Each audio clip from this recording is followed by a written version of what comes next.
Good morning, my dear students. કેમ છો બધા? જય સ્વામિનારાયણ, જય શ્રી કૃષ્ણ.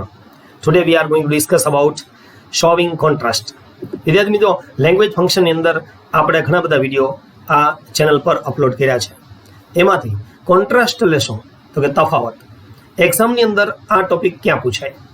તો જો મેચ ધ ફંક્શન્સ અથવા તો આઈડેન્ટિફાઈ ધ ફંક્શન્સ આપેલું વાક્ય છે એને આપણે ઓળખવાનું છે. Number 2 write the response. Generally આ ટોપિક એમસીક્યુમાં પૂછાય, બરાબર. અને ત્યાર પછી કમ્પ્લીટ ધ સેન્ટેન્સ એટલે કે અધૂરા વાક્ય પૂરા કરો. તો આપણે અધૂરા વાક્ય તો પૂરા કરવામાં માસ્ટરી છે જ દોસ્તો. તો હવે આપણે આ વિડીયો દ્વારા શરૂ કરીએ છીએ એક ખૂબ જ અગત્યના લેંગ્વેજ ફંક્શનની વાત, જેની આપણે રાહ જોઈ રહ્યા છો. તમને ગમે તો લાઈક કરજો, કોમેન્ટ્સ કરજો અને તમારા મિત્રોને શેર કરવાનું ભૂલશો નહીં. Let's begin. બરાબર. જુઓ, કોન્ટ્રાસ્ટ એટલે શું દોસ્તો? તો આપણે જાણો છો કે કોન્ટ્રાસ્ટ એટલે તફાવત, બરાબર છે. તફાવત એટલે વિરોધાભાસ. તો વિરોધાભાસ દર્શાવતા લેંગ્વેજ આઇટમ કઈ કઈ છે કે જેનો અર્થ એવો થાય છે કે તેમ છતાં પણ. તો આપણે એ કન્જક્શન્સ એ જોવા પડશે અને યાદ રાખવા પડશે, જેથી કરીને આઈડેન્ટિફાઈ ધ લેંગ્વેજ ફંક્શનની અંદર આપણે માસ્ટરી મેળવી શકીએ. જુઓ, ધો, ઓલ ધો, ઇવન ધો અને ઇવન ઇફ આ ચાર એકબીજાના સમાન અર્થ ધરાવતા હોય એવા, એકબીજાના બદલે યુઝ કરી શકાય તેવા કન્જક્શન્સ છે, બરાબર. એટલે એ ક્લોઝ બનાવતા ક્લોઝ મેકર છે અને એડવર્બ ક્લોઝ ઓફ કોન્ટ્રાસ્ટ બતાવે છે. એટલે આપણે એને ઇન્ડિકેટિંગ અથવા શોવિંગ કોન્ટ્રાસ્ટ આવું કહીએ છીએ, બરાબર. જે વાક્યની શરૂઆતમાં અથવા વાક્યમાં વચ્ચે વાપરી શકાય છે, બરાબર. હવે જુઓ દોસ્તો, અહીંયા છે હા વેવર, જેનો અર્થ પણ તેમ છતાં પણ છે. લેંગ્વેજ આઇટમ નંબર 3 છે એઝ. આમ તો એઝના ઘણા બધા ઉપયોગ છે જે તમે જાણો પણ છો. અહીંયા આ વિડીયોની અંદર એઝનો અર્થ છતાં પણ એ અર્થમાં આપણે વાત કરવાના છીએ. ત્યાર પછી આપણા બે ફ્રેઝ છે કે જે છે ઇનસ્પાઇટ ઓફ અને ડિસ્પાઇટ. આ બંને ફ્રેઝ જે અલગ અલગ રીતે યુઝ થાય છે એને આપણે ખાસ અલગથી સમજવાના છે. અને ત્યાર પછી આપણે જે કન્જક્શન છે જે બે વાક્યને જોડે છે અને કમ્પાઉન્ડ સેન્ટેન્સ બનાવે છે, બરાબર, તે છે બટ, યાટ અને સ્ટીલ. તો દોસ્તો, કોમ્પ્લેક્સ વાક્ય બનાવતા આ આપણે ધો, ઓલ ધો, even though, even if, however, as. Simple વાક્ય બનાવતા ઇનસ્પાઇટ ઓફ અને ડિસ્પાઇટ. અને કમ્પાઉન્ડ વાક્ય બનાવતા એવા બટ, યાટ અને સ્ટીલ, જે એકબીજાના સમાન અર્થ ધરાવે છે તે લેંગ્વેજ ફંક્શનની વાત આપણે અહીંયા કરવાના છીએ. સૌપ્રથમ આપણે શરૂ કરીએ ઇન્ડિકેટિંગ કોન્ટ્રાસ્ટમાં ધો, ઓલ ધોનો ઉપયોગ કેવી રીતે કરવો. વિદ્યાર્થી મિત્રો, આપ જાણો છો ને કે વાક્યની શરૂઆતમાં જનરલી ધો, ઓલ ધો વપરાય છે, બરાબર. તો જુઓ, એના પછી કર્તા, ક્રિયાપદ અને ઓબ્જેક્ટ આવશે. ત્યાર પછી અડધું વાક્ય એ પૂરું થશે ક્લોઝનું, સબોર્ડિનેટ ક્લોઝ કહેવાશે. અને ત્યાર પછી મેઇન ક્લોઝ આવશે, કર્તા, ક્રિયાપદ અને કર્મ અન્ય શબ્દ. જો આ મેઇન ક્લોઝ વાક્યની શરૂઆતમાં આવશે તો ગૌણ વાક્ય છે એ બીજા નંબરે આવશે, બરાબર. કેપિટલ અક્ષરનું ધ્યાન રાખવાનું છે દોસ્તો. અહીંયા એક એક્ઝામ્પલ આપણે જોઈએ. ધો હર્ષિત ઇઝ બ્રેવ. જો શું કહેવા માંગે છે કે હર્ષિત ઇઝ બ્રેવ, બરાબર. આ એડજેક્ટિવ અથવા ઓબ્જેક્ટના અર્થમાં કોઈ પણ અહીં હોઈ શકે. મોસ્ટલી આ કોન્ટ્રાસ્ટ દર્શાવતા વાક્યોમાં એડજેક્ટિવનો ઉપયોગ થાય છે. ધો હર્ષિત ઇઝ બ્રેવ, એ બ્રેવ હોવા છતાં પણ હી is afraid of a mouse. બોલો, માઉસથી ગભરાય છે. ઘણા ચીપકલીથી ગભરાય છે, ખબર છે તમને? વાંદાથી ગભરાય છે, કોકરોચ. હા, તમે શાનાથી ગભરાવ છો? Yes, okay. ચાલો, લેંગ્વેજ શીખતી વખતે આપણે ગભરાવાનું હોય નહીં. If you know English then you can speak English. Okay. If you want to speak English then you have to learn various type of conjunctions as well as this type of functions. Okay દોસ્તો, ચાલો second example જુઓ. ધો દે walk fast. સાદો ભૂતકાળમાં છે, તેઓએ fast ચાલ્યા, તેમ છતાં પણ તે મિસ ધ બસ. તેઓ બસ ચૂકી ગયા. નસીબ. જોયું તમે દોસ્તો કે અહીંયા જો આ વાક્ય તમે પ્રથમ લખશો તો ધો, ઓલ ધો વાક્યમાં વચ્ચે આવી જશે, બરાબર. અને અહીં ધો, ઓલ ધો છે, ધો, ઓલ ધો, ઇવન ધો, ઇવન ઇફ, અહીંથી કોઈ પણ તમે યુઝ કરી શકશો, બરાબર. તો જુઓ, though he was poor he did not give up study. ગરીબ હોવા છતાં પણ અભ્યાસ ન છોડ્યો. અભ્યાસ ક્યારેય છોડવાનો જ નથી, કેમ કે હશે જો કૂવામાં તો વેડામાં આવશે. અભ્યાસ છોડીને શું કરવાનું? તમારે ધંધો કરવો છે, પ્રાઇવેટ જોબ કરવી છે, બરાબર. બધે જ અભ્યાસ જરૂરી છે, એટલે અભ્યાસ છોડવાનો થતો નથી દોસ્તો. હવે તમને ધો, ઓલ ધોનો ખ્યાલ આવી ગયો કે જે કેવી રીતે વપરાય છે, એની પેટર્ન પણ આપણે જોઈ લીધી. ચાલો, એવી જ રીતે હવે હા વેવર જોઈ લઈએ. આમ તો હા વેવર થોડું ઉદ્ગાર વાક્યને મળતું આવે છે. તમને ખબર છે ઉદ્ગાર વાક્યો જે એક્સક્લેમેટરી સેન્ટેન્સ છે ને કઈ રીતે યુઝ થાય છે? યસ. તો હાઉ અને વોટથી આપણે જે ઉદ્ગાર વાક્ય બનાવીએ છીએ એ ટાઈપની કંઈક પેટર્ન અહીંયા તમને જોવા મળશે. જુઓ, હાવેવર સાથે એડજેક્ટિવ આવશે અને કર્તા ક્રિયાપદ આવશે અને પછી મેઇન ક્લોઝ આવશે, બરાબર. એનું એક્ઝામ્પલ જુઓ તો ખ્યાલ આવશે. However brave Harshit is. પહેલા જ વાક્યમાંથી આપણે એને ટ્રાન્સફર કર્યું છે. However brave Harshit is, he is afraid of a mouse. અર્થ તો બંનેનો સરખો જ થશે, કરતા વચ્ચે આપેલો હોય તો પણ ગુજરાતી તો ત્યાંથી ન થશે કે હર્ષિત બહાદુર છે તેમ છતાં પણ તે માઉસથી ગભરાય છે, ઉંદરથી ગભરાય છે. એ જ રીતે however honest you are, comma you can't get a job. હવે ગમે એટલા પ્રામાણિક હો તો પણ જોબ નથી મળી શકતી. એટલે આમાં જોબ માટે અને પ્રામાણિકતા માટે કંઈ ક્રાઇટેરિયા અલગ હોઈ શકે. હે મે બી જુઓ, however fat C runs fast. બોલો કેટલી જાડી છે છતાં દોડે છે, વિચાર કરો. તો આ કોન્ટ્રાસ્ટ છે. However hard topic is, topic hard છે છતાં પણ તે ખુશ છે. તમે જ જુઓ ને, ગમે એટલા ટોપિક નથી આવડતા, આવડે છે, ઓનલાઈન છે, લાઈવ છે, હા ઘરે બેઠા બેઠા ભણો છો છતાંય આનંદમાં જ છો, કેમ કે મોબાઈલ છે, નેટવર્ક છે, અને જીબી મળી ગયા છે. હવે શું જોઈએ? પણ કંઈક ખૂટે છે દોસ્તો, અને એ છે નોલેજ. Knowledge is power. બરાબર? એટલે આ ધ્યાન રાખજો. તો આ રીતે તમે છે ને અહીંયા જુઓ, હાવેવર પુઅર ઇઝ હેપી. તો આવી રીતે તમે આવા વાક્યને સમજવા પ્રયત્ન કરો. ચાલો હવે લેંગ્વેજ આઇટમ નંબર 3, જેનો અર્થ છે છતાં પણ, એઝ. તો એઝનો ઉપયોગ કેવી રીતે થાય? થોડો અલગ છે. જુઓ, થોડો અલગ છે. એડજેક્ટિવ પછી એઝ આવે છે, પછી કર્તા અને ક્રિયાપદ આવે છે. આ સૌથી અટપટો ઉપયોગ છે, પણ મને આશા છે કે આપણા વિદ્યાર્થીઓ ભૂલશે નહીં. એના માટે આપણે એક્ઝામ્પલ પણ જોઈ લઈએ. Brave as Harshit is, he is afraid of a mouse.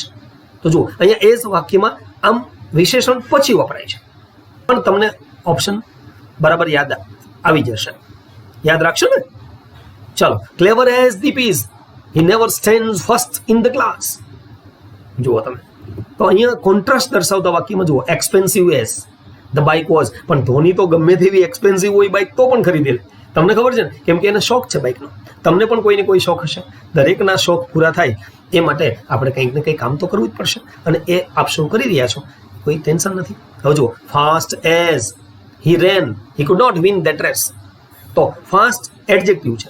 તો જુઓ, આ બધા જ એડજેક્ટિવ પછી એઝ વપરાય એ એઝનો અર્થ છતાં પણ થાય છે. આ તમે યાદ રાખજો.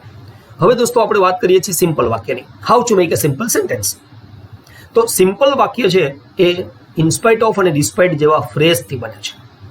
આમ તો જો ઇનસ્પાઇટ સાથે ઓફ આવે છે, પણ ડિસ્પાઇટ સાથે ઓફ આવતું નથી.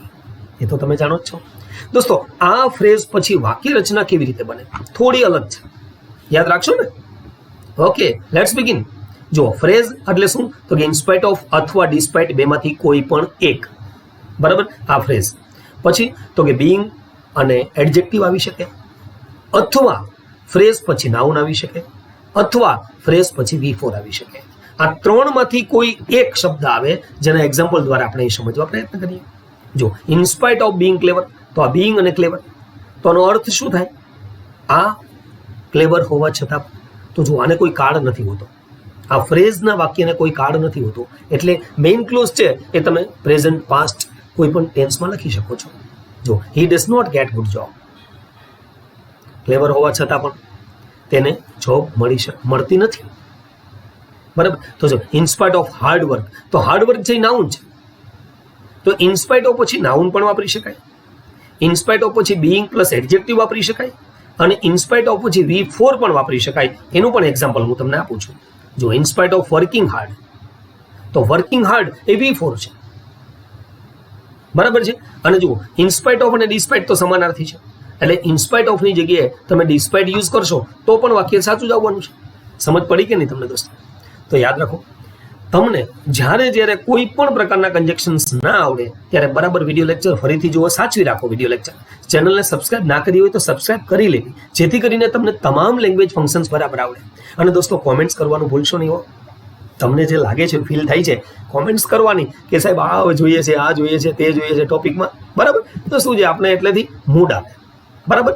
ચાલો હવે આપણે 5 નંબરની લેંગ્વેજ આઇટમ છે, એ છે કન્જેક્શન્સ, જે બે વાક્યને જોડે છે. બટ, યટ અને સ્ટીલ. હવે એ બટ, યટ અને સ્ટીલને કેવી રીતે કરવાના છે? તો કે જુઓ, એમાં વાક્યમાં વચ્ચે જ વપરાય. બટ, યટ અને સ્ટીલ એકબીજાના સમાનાર્થી છે. બરાબર? યટ અને સ્ટીલ વધારે વિરોધાભાસ દર્શાવે છે. તો જુઓ, હી વોઝ પુઅર, તે ગરીબ હતો, પણ but he did not give up study, અથવા યટ અથવા સ્ટીલ, ત્રણમાંથી કોઈ એક કન્જક્શન મૂકવાનું છે. યાદ રાખજો. વિદ્યાર્થી મિત્રો, આ તો એકદમ સરળ ટોપિક છે. તમે આગળના વર્ષમાં પણ આ ટોપિક ભણી ગયા છો અને તમને યાદ પણ હશે. ચલો, આના એક એક્ઝામ્પલ એવું જોઈએ આપણે કે જેની ઉપરથી however, as, in spite of અને ધો ઓલ્ધોનો ઉપયોગ પણ કરી શકાય છે. તો એક એવું એક્ઝામ્પલ યાદ રાખો જેથી તમને એ લાંબા સમય સુધી એકમાંથી બીજામાં પરિવર્તન કરવાનું ફાવે. તો એટલેથી તમને સિમ્પલ, કમ્પાઉન્ડ અને કોમ્પ્લેક્સ આવા વાક્ય પણ આવડી જાય. બરાબર છે. ચાલો, દીપ ઇઝ ક્લેવર. તો દીપ તો હોશિયાર છે, but he never stands first in the class. પણ ક્યારેય ક્લાસમાં ફર્સ્ટ આવતો જ નથી. ઘણા વિદ્યાર્થી એવા છે કે ક્લેવર છે, ફર્સ્ટ ના આવે, સેકન્ડ, થર્ડમાં કે ફોર્થમાં, ફિફ્થમાં પડ્યા હોય, પણ જ્યારે મોકો મળે ત્યારે એ પછી આગળ નીકળી જાય. હવે આ જ વાક્યમાં ધો ઓલ્ધો વાપરવું હોય શું કરવું પડે? તો કે જો આ જ વાક્યમાં ધો ઓલ્ધો વાપરવું હોય તો બટ ગાડીને કોમાં મૂકવાનું છે. વાક્યનો ક્રમ બદલવાનો નથી. યાદ રહેશે, વાક્યનો ક્રમ બદલવાનો નથી. બરાબર. હવે બટ ગાડીની જગ્યાએ કોમાં મૂકશું અને જે વાક્ય છે સબોર્ડિનેટ ક્લોઝ, બરાબર, ગૌણ વાક્ય જે છે એની આગળ જુઓ, ધો ઓલ્ધો લાગી જશે. ધો ઓલ્ધો, ઇવન ધો, ઇવન ઇફ, તમે કોઈ બી લગાડી શકશો. ખ્યાલ આવે છે દોસ્તો? યસ. તો આ રીતે તમે ધો ઓલ્ધો વાપરી શકશો. હવે હાવેવર વાપરવું હોય તો શું કરવું પડે? તો મેં તમને હમણાં કીધું ને કે હાવેવર સાથે આપણે વિશેષણ યુઝ કરવું પડે, એક એક્સક્લેમેટરી પેટર્નની જેમ. બરાબર છે. તો હવે એને કઈ રીતે યાદ રાખશો? તો કે એમાં એવું કહ્યું, હાવેવર, ક્લેવર, દીપ ઇઝ, બધાનો અર્થ તો સરખો થશે. ચાલો, એઝ વાપરવું હોય તો એઝ વાપરવું હોય તો વિશેષણને આગળ લેવાનું. એટલે જો ક્લેવર એઝ, યાદ રાખો, મેઇન ક્લોઝમાં એટલે કે બીજા વાક્યમાં કોઈ ફેરફાર થતો નથી. યાદ રાખશો ને? હા, યસ. બરાબર. ટોપિક ભણતા હોય ને ત્યારે ભણવામાં ધ્યાન રાખવાનું. જો હવે ઇન્સ્પાઇટ ઓફ વાપરશો તો એની 3 પદ્ધતિ બતાવી છે ને. ઇન્સ્પાઇટ ઓફની કેટલી પદ્ધતિ બતાવી હમણાં? 3 પદ્ધતિ બતાવી. હા, પછી વિડીયો એવું લાગે તો છે આગળથી પાછું જોઈ લેવાનું. હા, પદ્ધતિ યાદ રાખવાની. ચલો, ઇન્સ્પાઇટ ઓફ બીઇંગ ક્લેવર, તો બીઇંગ પ્લસ એડજેક્ટિવ છે, તો એ પણ યુઝ થઈ શકશે. બરાબર છે. તો ચાલો, તો આ રીતે તમે એને ડિસ્પાઇટ વાપરો તો ડિસ્પાઇટ તો સીધું સમાનાર્થી જ છે. એટલે ઇન્સ્પાઇટ ઓફ જેમ વાપરો એમ જ ડિસ્પાઇટ વાપરવાનું છે. તો વિદ્યાર્થી મિત્રો, જોયું તમે કે એક વાક્યમાંથી અલગ અલગ ઘણા બધા વાક્ય બનાવી શકાય છે. બરાબર છે. અને એ રીતે આપણે જો આગળ વધીએ તો ચોક્કસપણે આપણે એડો ક્લોઝ ઓફ કોન્ટ્રાસ્ટ એટલે કે શોવિંગ કોન્ટ્રાસ્ટ આવડી જાય. તમને એક માસ્ટર એક્ઝામ્પલ આપું. હા, તમે જેની રાહ જોઈ રહ્યા છો ને એ માસ્ટર એક્ઝામ્પલ છે. જુઓ, હવે એ માસ્ટર એક્ઝામ્પલને કઈ રીતે યાદ રાખવાનું? તો કે the bike was expensive but Dhoni bought it. હવે આ એક્ઝામ્પલ છે ને એને આપણે અલગ અલગ રીતે બનાવીએ. ચાલો, કોણ બનાવશે? Let's start. પહેલા કોમ્પ્લેક્સ બનાવો. ચાલો, કોમ્પ્લેક્સ બનાવતા સંયોજકો કયા છે? ધો, ઓલ્ધો, ઇવન ધો, ઇવન ઇફ. ચાલો, તેનાથી બનાવો જી. તો આમાંથી કોઈ પણ એક લખવાનું. કેપિટલ હો. હા, bike, the bike was expensive, Dhoni bought it. તો આને કહેવાય કોમ્પ્લેક્સ વાક્ય. આ રીતે ધો ઓલ્ધોનો ઉપયોગ થઈ શકે વાક્યમાં. બરાબર. તો તમારે ટ્રાન્સફોર્મેશન કરવું હોય તો આ રીતે થઈ શકશે. હવે હાવેવર યુઝ કરવાનું હોય તો હાવેવર સાથે તો એડજેક્ટિવ આવે. એટલે તમારે શું કરવાનું? However expensive the bike was, Dhoni bought it. અને એ જ રીતે જો એક્સપેન્સિવને આગળ લઈ જશો તો શું થશે? એઝ થશે. ખ્યાલ આવવા માંડ્યો દોસ્તો? તમને થશે કે સાહેબ આ ટોપિક તો એકદમ ઇઝી છે. તો યસ. તો દોસ્તો, આ ચેનલની અંદર આવા રીતે બધા જ ટોપિકને આપણે ઇઝી કર્યા છે. તમને કોઈ ટોપિક છે એ ડિફિકલ્ટ લાગે છે? કોઈ એવો ટોપિક છે તો કોમેન્ટ્સમાં જરૂર લખજો કે સાહેબ આ ટોપિક અમને ડિફિકલ્ટ લાગે છે. હું એને ચોક્કસપણે જેટલો પણ સહેલો બને એટલો બનાવી અને તમને આપવા પ્રયત્ન કરીશ. ઓકે દોસ્તો? ચાલો, ઇન્સ્પાઇટ ઓફનો ઉપયોગ તો આપણે એકદમ સિમ્પલ રસ્તો છે બીઇંગ વાળો. તો in spite of being expensive the bike, બરાબર, ધોની બોટ ઇટ. તો આ રીતે તમે યુઝ કરી શકશો. ડિસ્પાઇટમાં પણ એ રીતે યુઝ થઈ શકશે. બરાબર. તો વિદ્યાર્થીઓ, આવો એક એક્ઝામ્પલ યાદ રાખજો. એક એક્ઝામ્પલ રાખશો ને એટલે આખો કોન્ટ્રાસ્ટ ટોપિક તમને આવી જશે. હવે આવા વાક્ય આપ્યા હોય પરીક્ષામાં અને તમને એમ કે આઈડેન્ટિફાઈ ધ લેંગ્વેજ ફંક્શન, બરાબર, તો તમે આરામથી કોરી અને મેચ ધ લેંગ્વેજ ફંક્શન કહે તો પણ તમે શોધી શકશો કે આ સંયોજક જે વાક્યમાં હોય એ વાક્યને એડો ક્લોઝ ઓફ કોન્ટ્રાસ્ટ એટલે કે શોવિંગ કોન્ટ્રાસ્ટ કહેવાય છે. બરાબર. એ તો તમને ઇઝીલી મળી જશે. ચાલો, હવે પ્રેક્ટિસ માટે તૈયાર થઈ જાઓ. MCQની પ્રેક્ટિસ કરવી પડશે. ચાલો, વાક્ય વાંચી લો. બરાબર. Vallabh Dada did his work. Vallabh દાદા તેનું કામ કરતા. બરાબર. Showing contrast. 4 ઓપ્શન તમને આપેલા છે. તમારે એક નક્કી કરવાનું છે. Though he is sick, despite he was sick, in spite of being sick અને however sick he is. Now tell me which is the right answer for the sentence. Vallabh Dada does his work. એક વાક્ય આપેલું છે કે એનું કામ કરતા. બરાબર. હવે અહીંયા જુઓ, ધો ઓલ્ધો છે તો ધો હી ઇઝ સિક તો વર્તમાન કાળ છે. પેટર્ન બરાબર છે.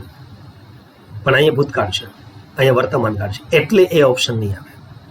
હવે ડિસ્પાઇટ સાથે હી, શી, ઇટ, આઈ, વી, યુ, તે એવા કરતા ના વપરાય. કાં તો સંબંધ સર્વનામ વપરાય, અથવા મેં તમને હમણાં કીધું એમ 3 પદ્ધતિ આપી છે, બીઈંગ વાળી, બોલો, V4 વાળી અને નાઉન વાળી. આ 3માંથી કોઈ એક પદ્ધતિ આપણે યુઝ કરવાની. યાદ રહેશે? બરાબર ને? યાદ રાખતા શીખો. હવે નાના નથી. હવે તો જુઓ, અહીંયા હાવેવર છે, એમાં એમ લખ્યું છે સીક. બરાબર છે, પેટર્ન તો બરાબર છે, હાવેવર સાથે એડજેક્ટિવ આવે જ છે, પણ વાક્યમાં કાળ વર્તમાન છે. એટલે જો પેટર્ન બરાબર હોય અને ટેન્સનું બેલેન્સ ના હોય તો પણ વાક્યનો જવાબ બંધબેસતો થતો નથી. એટલે MCQમાં તમે આ વસ્તુ ધ્યાન રાખજો. અહીંયા જે છે ને ટેન્સનું ધ્યાન રાખજો. અહીંયા જુઓ, અહીંયા પણ એવી રીતે ટેન્સ છે, એટલે આનો જવાબ થાય C for Chennai. In spite of being sick, તો ફ્રેઝને કોઈ કાળ નથી. એટલે અહીંયા આખું વાક્ય એવી રીતે બની જશે કે Vallabh Dada did his work in spite of being sick. ચાલો બીજું વાક્ય તમે જુઓ, એના હું 4 ઓપ્શન તમને આપું છું. રેડી? ચાલો જી. હાવેવર હી ઇઝ હેપી, તો હાવેવર સાથે હી એટલે કરતા, એટલે પેટર્ન ખોટી છે. પછી જુઓ, ધો હી ઇઝ હેપી, તો ધો he is happy he is poor, તો વાક્યમાં કંઈક ખૂટે છે. સબોર્ડિનેટ ક્લોઝ અને મેઇન ક્લોઝમાં કંઈક બંધ બેસતું થતું નથી. તો he is poor but he is happy. અને ઇવન ઇફ, તો જુઓ, ધો અને ઇવન ઇફ બંને ગૌણ વાક્યની આગળ આવે છે, મુખ્ય વાક્ય આગળ ના આવે. એ તો તમે જાણો જ છો, કારણ કે અર્થ બંધ બેસતો થતો નથી. એટલે આ વાક્યમાં he is poor but he is happy, આ બંધ બેસતું છે. સમજાય છે તમને શું કામ બંધ બેસતું છે? વાક્યનો મિનિંગ કરો તમે. He is poor but he is happy, તે ગરીબ છે છતાં પણ તે સુખી છે. તો જે પરિણામ એની યારે ક્યારેય તોગલતો ના વાપરી શકાય. સમજી ગયા? એટલે તો હવે એના પછી આપણે જુઓ પ્રેક્ટિસ કરીએ ઇન્ડિકેટિંગ કોન્ટ્રાસ્ટની. એ છે ત્રીજું વાક્ય. બરાબર? ઇન્સ્પાઇટ ઓફ વર્કિંગ સિન્સિયરલી, એકદમ સિન્સિયરલી કામ કરતા હોવા છતાં પણ. ચાલો હવે MCQની પ્રેક્ટિસમાં તમે માસ્ટર થઈ ગયા છો, તો 4માંથી એક નક્કી કરો. In spite of working sincerely showing contrast, શું આવવું જોઈએ? એકદમ નિષ્ઠાથી કામ કરવા છતાં પણ Sagar is not getting sufficient salary, તેને પૂરતો પગાર મળતો નથી. A for apple is the right answer. જોયું તમે? મિનિંગફુલ. બરાબર વાંચજો. ના સમજાય તો કોમેન્ટ્સમાં લખજો પાછા કે સાહેબ આ સેન્ટેન્સ સમજાણું નથી એમ. દો Vinod Gajera perform well in the interview. વિચાર કરો, ઇન્ટરવ્યુમાં બહુ સારો દેખાવ કર્યો, એકદમ સારું પરફોર્મન્સ, તમે ખુશ થાવ એવું, હે ને? તેમ છતાંય શું થયું? તો હવે જુઓ, 4 ઓપ્શનમાંથી ટ્રાય યોર લક. શું આવશે? ચાલો જેને જેને આવડે છે બોલો. Yes, you are right. Yes. તો જુઓ અહીં કાર્ડ જુઓ, પરફોર્મડ એટલે ભૂતકાળ, તો he was not selected for the post, એ બંધ બેસતો કાર્ડ છે. બંને બાજુ કાર્ડનું બેલેન્સ તો રાખવું પડશે ને. તો પાસ્ટ ટેન્સમાં પેરેગ્રાફ આપેલો છે, એટલે સેન્ટેન્સ આપેલું છે હાફ, તો આપણે પાસ્ટ ટેન્સમાં જ જવાબ લખવાનો થશે. રેડી? તો he was not selected for the post. બરાબર છે? ખ્યાલ આવી ગયો? ઓકે. તો દોસ્તો આ જ રીતે હવે આપણે તમને કેટલીક પ્રેક્ટિસ આપીશું. ચાલો આ વાક્ય તમારે જાતે બનાવવાના છો. આમાં કોઈ બાંધછોડ નહીં. રેડી? તમે સ્ક્રીનશોટ લેવો હોય તો સ્ક્રીનશોટ લઈ લો, જે લખો હોય. તમારે તમારી નોટબુકમાં જવાબ લખીને આવવાના છે. બોલો, આવશો ને? જેવા આવડે એવા. કલ્પના શક્તિ જેટલી તમારી સારી એટલો તમારો ફાયદો. બરાબર છે? હંમેશા ક્રિએટિવ બનો. Always be optimist, never be pessimist. બરાબર? મને આવડશે જ. આખો વિડીયો લેક્ચર ભણ્યા હોય અને પેટર્ન જોઈ હોય અને ના આવડે એવું કેમ બને? બરાબર? જો આ રીતે જવાબ કરવાનો. ધો ઇન્ડિયા ટ્રાઈડ મચ. બરાબર? તો it could not remove poverty. આવી રીતે આપણે એઝમ્પશન કરવાનું. કાર્ડનું ધ્યાન રાખવાનું.